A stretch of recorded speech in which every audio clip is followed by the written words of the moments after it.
Then अगर हम nucleus की बात करें तो इसमें डीएनए होता है जो कि एक जेनेटिक मटेरियल है, ठीक है।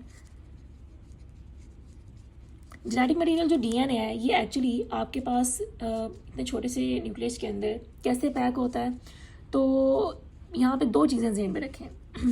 सेल की दो तरह की स्टेजेस आती हैं उसके लाइफ टाइम में, ठीक है। पहली आपके पास जो स्टेज आती है वो सेल की नॉन डिवाइडिंग स्टेज है, नॉन डिवाइडिंग स्टेज, और दूसरी आपके पास जो स्टेज आती है वो डिवाइडिंग स्टेज है। तो जब सेल की नॉन डिवाइडिंग स्टेज होती है तो आपके पास जो डीएनए है ये थ्रेड लाइक मौजूद होता है, उसकी शेप क्या होगी, ये थ्रेड लाइक स्ट्रक्चर होगा। और अगर डिवाइडिंग स्टेज की बात करें तो डिवाइडिंग स्टेज में जैसे ही सेल आएगा तो जो डीएनए होगा यही थ्रेड लाइक ये कंडेंस होना शुरू हो जाएगा। जैसे ये कंडेंस होगा आपके पास ये एक स्पेसिफिक शेप ले लेगा, या आप कह लें कि ये कंडेंसेशन कैसी होगी, ये कंडेंसेशन इज एक्चुअली आपके पास कुछ प्रोटीन्स इन्वॉल्व होती हैं जिनको हम हिस्टोन प्रोटीन का नाम देते हैं। तो उन हिस्टोन प्रोटीन के ऊपर आपके पास ये डीएनए रिवॉल्व या राउंड होना शुरू हो जाता है, जिसकी वजह से उसकी पैकिंग यानी कंडेंसेशन शुरू हो जाती है।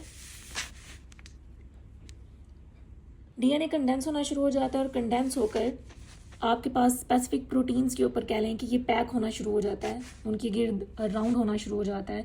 तो उसको हम कह सकते हैं कि ये जो प्रोटीन होती है this is the histone protein, और प्लस आपके पास डीएनए। तो हमने ये पढ़ा हुआ है DNA plus histone is known as nucleosome, ठीक है, उसको हम न्यूक्लियोसोम का नाम देते हैं। तो इस तरीके से आपके पास ये ऐसे लगते हैं जैसे बीड्स ऑन स्ट्रिंग है, ये आपने चैप्टर 10 क्लास 10 के अंदर भी पढ़ा हुआ है, बीड्स ऑन स्ट्रिंग, ठीक है। तो ये कुछ ऐसे दिख रहे होते हैं।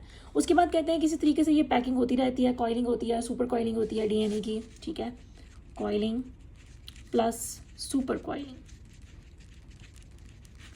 और उसके बाद आपके पास कह लें कि एक स्पेसिफिक शेप जो है वो डीएनए ले लेता है जिसको हम क्रोमोसोम का नाम देते हैं, ठीक है, दिस इज क्रोमोसोम। इसका जो सेंट्रल पार्ट होता है उसको हम सेंट्रोमेयर का नाम देते हैं।